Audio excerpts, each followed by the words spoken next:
다 함께 사도신경으로 우리의 신앙을 하나님 앞에 고백함으로 아침 경건회를 열겠습니다. 우리 각자가 신앙을 고백하실 때 우리의 진심을 다해 고백하시기 바랍니다. 전능하사 천지를 만드신 하나님 아버지를 내가 믿사오며 그 외아들 우리 주 예수 그리스도를 믿사오니 이는 성령으로 잉태하사 동정녀 마리아에게 나시고 본디오 빌라도에게 고난을 받으사 십자가에 못 박혀 죽으시고 장사한 지 사흘 만에 죽은 자 가운데서 다시 살아나시며 하늘에 오르사 전능하신 하나님 우편에 앉아 계시다가 저리로서 산자와 죽은 자를 심판하러 오시리라. 성령을 믿사오며 거룩한 공회와 성도가 서로 교통하는 것과 죄를 사하여 주시는 것과 몸이 다시 사는 것과 영원히 사는 것을 믿사옵나이다. 아멘.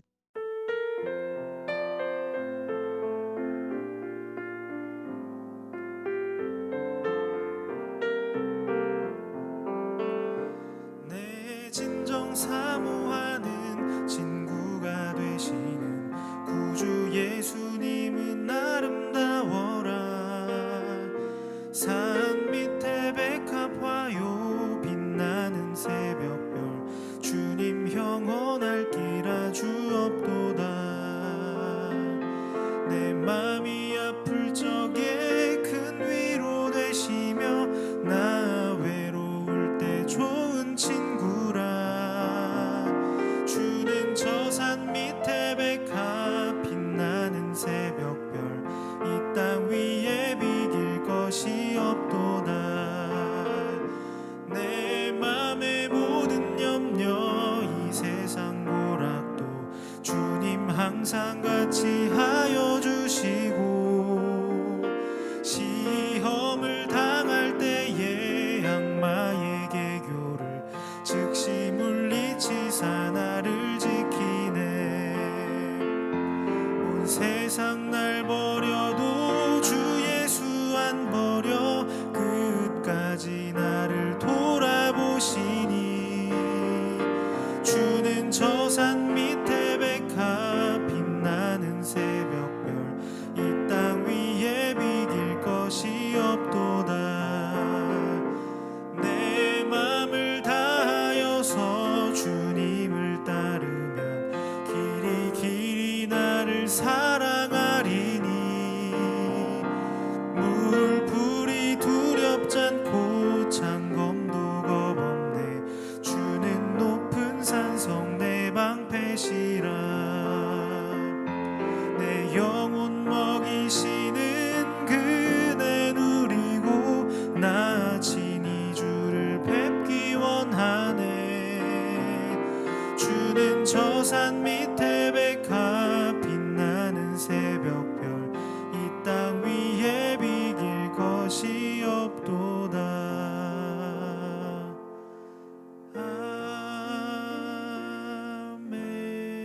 아멘. 오늘 우리가 함께 나눌 말씀은 사도행전 10장 24절에서 33절 말씀입니다. 이튿날 가이사랴에 들어가니 고넬료가 그의 친척과 가까운 친구들을 모아 기다리더니 마침 베드로가 들어올 때 고넬료가 맞아 발 앞에 엎드려 절하니 베드로가 일으켜 이르되 일어서라 나도 사람이라 하고 더불어 말하며 들어가 여러 사람이 모인 것을 보고 이르되 유대인으로서 이방인과 교제하며 가까이 하는 것이 위법인 줄은 너희도 알거니와 하나님께서 내게 지시하사 아무도 속되다 하거나 깨끗하지 않다 하지 말라 하시기로 부름을 사양하지 아니하고 왔노라. 묻노니 무슨 일로 나를 불렀느냐. 고넬료가 이르되 내가 나흘 전 이맘때까지 내 집에서 제 구시 기도를 하는데 갑자기 한 사람이 빛난 옷을 입고 내 앞에 서서 말하되 고넬료야 하나님이 내 기도를 들으시고 내 구제를 기억하였으니 사람을 욥바에 보내어 베드로라 하는 시몬을 청하라. 그가 바닷가 무두장이 시몬의 집에 유숙하느니라 하시기로 내가 곧 당신에게 사람을 보내었는데 오셨으니 잘하였나이다. 이제 우리는 주께서 당신에게 명하신 모든 것을 듣고자 하여 다 하나님 앞에 있나이다.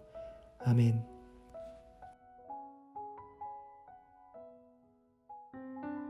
반갑습니다.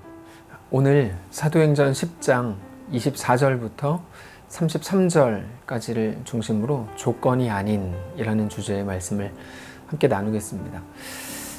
자, 고넬료가 사람들을 보내서 베드로를 자기 집에 초대합니다. 근데 여기 나오는 고넬료의 태도를 보면 고넬료가 이 모든 일들, 지금 진행되고 있는 이 일들을 어떻게 인식하고 있었는지를 우리가 이제 충분히 짐작할 수가 있습니다. 고넬료는 진행되는 모든 일들을 굉장히 소중하게, 조마조마하고 아슬아슬하게, 매우 긍정적인 차원에서 그렇게 대하고 있었습니다. 어떻게 알 수 있는가 하면 베드로가 오기 전에 고넬료는 이미 가까운 친척들과 그리고 가까운 친구들까지 다 불러 모았습니다. 그게 고넬료가 베드로를 기다리는 자세였다는 것이죠. 거기에다가 베드로가 자기 집에 들어올 때 어떻게 합니까? 베드로의 발 앞에 엎드려서 절하죠. 24절, 25절 우리 한 목소리로 읽겠습니다. 시작. 이튿날 가이사랴에 들어가니 베드로가 그의 친척과 가까운 친구들을 모아 기다리더니 마침 베드로가 들어올 때 고넬료가 맞아 발 앞에 엎드려 절하니. 고넬료의 이런 모습은 사실상 그 시대 상황으로는 상상할 수 없는 모습입니다. 고넬료는 로마의 백부장입니다. 베드로는 자기의 식민지 어부 출신에 불과합니다. 근데 그런 고넬료가 베드로의 발 앞에 엎드렸다는 것은 사실상 상상할 수 없는 일입니다. 그럼에도 고넬료는 지금 시대적 분위기, 자기들의 사회적 신분, 어떤 위치 이런 것들은 전혀 고려하지 않고 있습니다. 고넬료에게 그런 게 전혀 중요한 게 아니었다는 것이죠. 사회적인 질서가 고넬료 안에 들어와서 지배하지 못하고 있었고 고넬료는 어쩌면 다른 질서에 지배되어 있다는 것을 보여주는 것이죠. 사실 베드로는 아무런 대우받을 이유가 없습니다. 고넬료에게 대우를 베드로가 왜 받아야 합니까? 그럼에도 고넬료는 하나님을 대하는 것처럼 베드로를 대하고 있었던 것이죠. 이 모든 일을 이루시는 분이 하나님이신 것을 고넬료가 알고 있었기 때문에 그 앞에서 자기의 사회적 위치를 고려하지 않고 베드로 앞에 엎드렸던 겁니다. 고넬료에게는 오직 하나님의 이끄심만 지금 가장 중요한 것이었습니다. 하나님의 이끄심, 하나님의 말씀만을 가장 중요한 것으로 여기고 있었다는 것입니다. 근데 그거는 베드로의 모습을 통해서도 아주 동일하게 나타납니다. 자기 앞에 엎드린 고넬료를 곧바로 일으켜 세우고 고넬료와 대화를 하는데 유대인으로서 이방인과 교제하는 것은 베드로 입장에서 그 자체로 위법이었습니다. 함께 28절, 29절을 읽겠습니다. 시작. 이르되 유대인으로서 이방인과 교제하며 가까이 하는 것이 위법인 줄은 너희도 알거니와 하나님께서 내게 지시하사 아무도 속되다 하거나 깨끗하지 않다 하지 말라 하시기로 부름을 사양하지 않고 왔노라. 묻노니 무슨 일로 나를 불렀느냐. 베드로는 유대인으로서 평생을 율법을 지켜왔던 사람이고 특별히 분명한 초대교회의 지도자였습니다. 그때까지 초대교회의 구성원은 거의 100%가 유대인이었습니다. 베드로는 당연히 모든 사람에게 행실로서 모범이 되어야 되는 그런 위치였습니다. 근데 그런 베드로가 어떻게 하고 있습니까?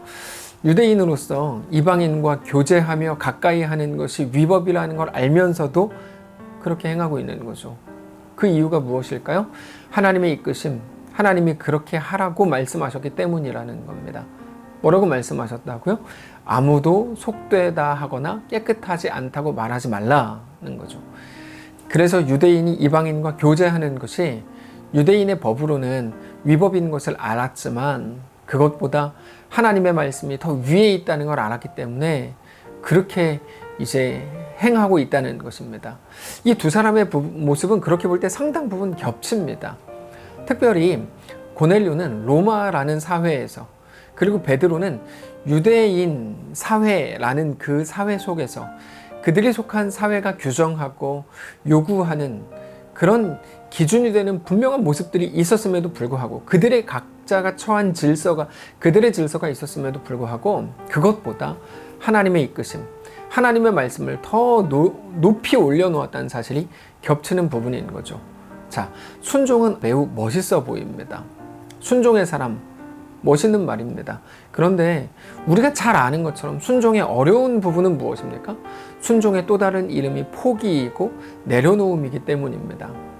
고넬료는 사회적 지위, 자기 이미지를 내려놓아야만 했고, 베드로는 어쩌면 한 걸음 더 나가서 그게 위법인 것을 알면서도 법을 어기기까지 해야 됐던 거죠. 이것 때문에 베드로는 나중에 곤란한 상황을 맞이하게 되기도 합니다. 자, 그럼에도 오늘 본문은 우리에게 두 사람의 그런 모습을 소개하시는 겁니다.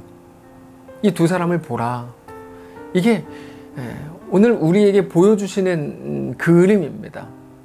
그럼에도 불구하고 우리가 한 가지 여기서 분명하게 짚고 넘어가야 할 것은 기껏 한두 사람을 높여서 우리에게 교훈을 주는 것이 성경의 목적은 아닙니다. 그럼 뭘까 하는 거죠. 우리에게 이 그림을 보여주시는 이유가 뭘까 하는 겁니다. 그거는 하나님 나라에 속한 사람들의 마땅한 모습을 보여주시는 겁니다. 이 표현이 이해하기 어려울 수 있지만 굉장히 중요한 표현인데요. 이거를 가장 잘 설명할 수 있는 것이 마태복음에 나오는 예수님의 팔복입니다. 심령이 가난한 자는 복이 있나니 천국이 저희 것이미요로 시작하는 그 팔복 기억나시죠?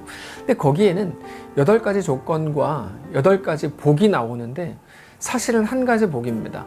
하나님 나라를 얻게 되는 그 한 가지 복이 쭉 8번 소개되는 건데, 근데 우리가 팔복을 볼 때 주의해야 될 것이 있습니다. 앞부분에 나오는 심령이 가난한 것, 애통함, 온유함, 의에 줄이고 목마름, 긍휼히 여김, 마음이 청결함, 화평하게 함, 의를 위해 박해를 받는 것, 이런 내용들이 마치 조건인 것처럼 나옵니다. 그래서 심령이 가난한 자는 복이 있나니, 이렇게 하면서 심령이 가난하면 그것이 조건이 되어 하나님 나라를 얻는다, 이렇게 이제 우리가 이해할 수도 있게 번역이 되어 있습니다. 뭐뭐한 자는 복이 있나니, 이것 때문인데, 근데 사실 그거는 복이 있나니에서 그 복이 있나니는 조건이 아니라 감탄사입니다. 이겁니다. 오 복되도다, 오 복 있는 자여, 이런 말입니다. 그러니까 심령이 가난한 너희여 오 복되도다, 이런 말입니다. 그것 자체로 이미 복되다는 거죠. 근데 심령이 가난한 자라고 할 때 이 심령의 가난함은 사실상 누가복음에 보면 그냥 가난함이라고 나오고, 그것은 거지에게 쓰는 말입니다. 그러니까 마음만이 아니라 정말로 가난한 거를 말하는 거죠. 애통한 자에서의 그 애통함은 그냥 우는 게 아니고 가장 가까운 사람이 죽었을 때의 눈물입니다. 그렇게 어떤 감정적이고 혹은 어떤 감성적인 부분에서의 약간의 그런 느낌을 말하는 게 아니라 아주 완전히 바닥으로 떨어진 상태를 말하는 거죠. 팔복 전체가. 다시 말해서 세상은 그들을 보면서 망했다 그러고 끝났다고 말하는데, 아니요, 그들에게 하나님의 놀라운 복이 임하고 있다는 거예요. 하나님의 나라가 어떻게 임합니까? 누구에게 임합니까? 그 무너짐, 깨어짐, 완전한 포기와 이 땅에서의 소망 없음을 통해 시작된다는 것이죠. 오늘 본문이 우리에게 그거를 보여주는 겁니다. 하나님 나라가 어떻게 임합니까? 고넬료에게, 그리고 베드로에게 임한다는 거죠. 하나님의 말씀 앞에서 자기가 가진 사회적 지위가 아무것도 아닌 것을 알고 인정하고 고백하는 모습을 통해서 임한다는 것을 보여주시는 겁니다. 그걸 확인하라는 거야. 왜요? 그 무너짐이 우리 속에 동일하게 나타날 때가 너무 많으니까. 그래서 팔복을 말씀하신 그 후에 곧 이어 이렇게 말씀을 하십니다. 마태복음 5장 11절 12절 한 목소리로 읽겠습니다. 시작. 나로 말미암아 너희를 욕하고 박해하고 거짓으로 너희를 거슬러 모든 악한 말을 할 때에는 너희에게 복이 있나니 기뻐하고 즐거워하라. 하늘에서 너희의 상이 큼이라. 너희 전에 있던 선지자들도 이같이 박해하였느니라. 자, 이것을 이제까지 많은 사람들이 하나의 조건으로 생각했습니다. 여러분, 그런데 이 조건이라는 말을 참 재밌는 말인데요. 조건이라는 말을 기독교 안에서 대체할 수 있는 말이 율법입니다. 구약시대 가장 강력한 조건은 율법이었습니다. 율법이 하나님께 받아들여지는 조건이라고 생각한 것입니다. 근데 그렇게 보면 이런 말씀도 또 하나의 조건, 또 하나의 율법이 되는 겁니다. 그럴 수 없습니다. 그거는 놀부가 제비다리를 부러뜨린 것과 같습니다. 흥부가 제비다리를 고쳐주었기 때문에 복을 받은 게 아닙니다. 흥부니까 복 받은 거죠. 흥부는 그 이야기에서 제비다리가 아니더라도 다른 거를 통해서 복받았겠죠. 흥부니까. 그래서 수많은 짜장면집을 흥부반점이라고 하는 거예요. 자, 어쨌든 근데 놀부는 제비다리 고친 것만 봤고 그거를 따라했죠. 제비다리를 고치면 복받는구나. 제비다리와 아무 관련이 없죠. 제비다리를 부러뜨려서라도 고쳐주죠. 근데 우리가 그렇습니다. 말씀을 통해서 또 다른 조건들을 찾는 것은 어리석은 일입니다. 그럼 오늘 본문은 무엇일까요? 오늘 우리가 복음을 위해서 우리의 것을 내어드리고 포기하고 어려움을 감수하고 손해보는 모든 모습들을 보면서 세상은 우리를 너 망했다, 너 끝났다, 너 같은 바보 같은 놈은 뭐 세상에 존재할 이유가 없다 이렇게 말합니다. 개독교라고 말하고 우리 다 끝났다고 이야기합니다. 그런데 여러분, 성경은 무엇을 말씀하십니까? 그 모든 것들이 어색한 일이 아니고 우리를 망하게 하는 것도 아니고 우리를 무너뜨리는 것이 아니라고 말씀을 하시면서 그러므로 너희는 복된 자여 하나님 나라가 너희 것이라고 말씀하신다는 사실을 믿으시기 바랍니다. 그게 맞지. 그게 정상이지. 하나님 나라가 임하는 길이지. 그게 오늘 본문인 겁니다. 사랑하는 성도 여러분, 용기를 가지십시오.